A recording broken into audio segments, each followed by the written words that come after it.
Think of how it might have been different had you had wisdom in your life that you could have applied before that decision was made, and you thought, what if I could have just approached that with wisdom? Be very careful how you live, not as unwise, but as wise, making the most of every opportunity because the days are evil. Therefore, do not be foolish, but understand what the Lord's will is.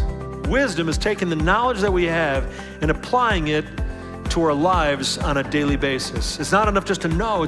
Wisdom is proved by its actions, Jesus says in Matthew chapter 11. When you go through some kind of suffering, that suffering is not necessarily due to something that happened in your life. God, if there's anything you show me, I'll confess it. But Lord, this is not about the why. This is about who I'm trusting. I'm trusting in you. And you hold on to him for all your worth. In Job chapter 19, he says, right in the midst of his pain, he goes, I know that my Redeemer lives. Some of you know that song by Nicole C. Mullen, or you've heard another rendition, but I know that my Redeemer lives. You go, where does that come from? That comes from Job. And Job goes, I know that my Redeemer lives, and then at the end, he's gonna stand, like he's gonna be victorious. He's gonna reign upon the earth. Jesus wins in the end. So hold on to him. Hang on to God. And be one who says, God, no matter what happens in my life, no matter how much suffering, I will never let go of you. And you know what the great news is? Is you just have a little shred of trust in him. He won't let go of you. When I feel like my soul is dry, like I just feel like, God, I just feel empty right now, or God seems distant, I often come back to the Psalms. I'm like, I'm gonna start today with a Psalm. David is real with God. He's just genuine, authentic. If David is ticked off with God, he says it. If he's disappointed with people, he says it. If he's disappointed with himself, he says it. Why are you downcast, oh my soul? Why are you so distressed within me? Come on, David, put your hope in God. You know, he just is real with God.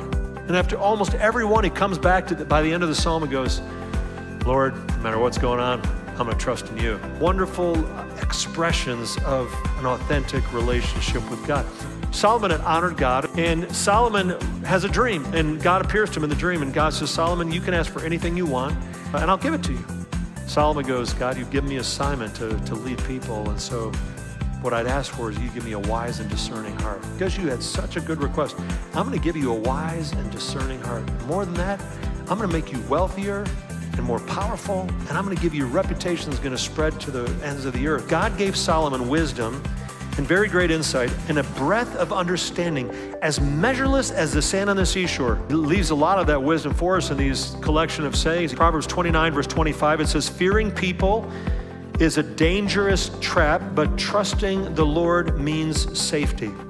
If you begin to order the decisions you make based on what you think they want you to do, then you're saying, I'm giving in to my fear of people because I long for their approval. Live for an audience of one. Trust in the Lord. Say, Lord, all I really care about ultimately is that I have your approval. I'm trusting in you.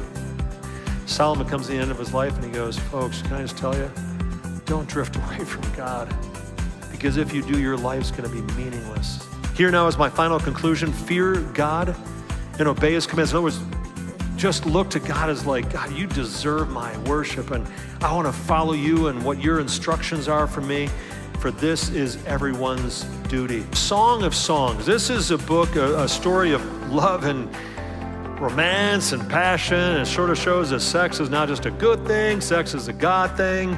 And I remember reading this book for the first time as a teenager, and I was like, hey, Dad, did you know? I think the main purpose of the book is that love, romance, sex is really a gift from God, and we use those gifts best when we use them the way that he's designed. Wisdom. That's what these books are all about, and the wisest decision of all, to give your life to the one to whom all these books point. The ultimate source of all wisdom is none other than Jesus himself.